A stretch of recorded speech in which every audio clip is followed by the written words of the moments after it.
Ciao, sono Francesca della fattoria didattica La Piccola Campagna. Con la primavera alle porte possiamo realizzare delle simpatiche galline porta uova, da mettere in tavola il giorno di Pasqua o da tenere in cucina anche dopo le feste. È un lavoretto facile e divertente, da realizzare anche con i più piccoli, che trasforma un semplice contenitore di cartone per uova in una gallinella tutta da personalizzare. Ci serve contenitore di cartone per uova, cartoncino colorato, forbici, colori acrici e pennello, pennarello, colla stick e piume colorate. Ritagliamo dall'angolo del cartone un singolo incavo, che sarà il corpo della gallina.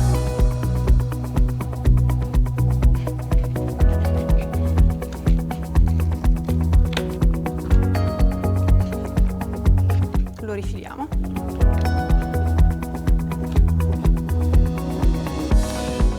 Scegliamo il colore che preferiamo per colorare la gallina.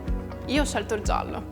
Coloriamo bene tutto il cartone, sia all'interno che all'esterno. E ora lasciamo asciugare. Una volta asciutta andiamo a ritagliare dal cartoncino colorato la cresta, gli occhi e il becco. Andiamo ora a incollarli con la colla stick. Finiamo colorando con un pennarello nero gli occhi. Finiamo di decorare il corpo con gli acrilici, come ci piace di più. Io farò dei puntini. Ecco qui la nostra gallina. Finiamo attaccando la coda.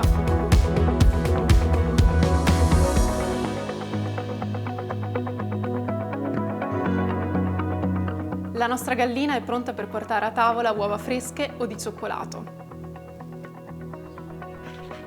Buona Pasqua!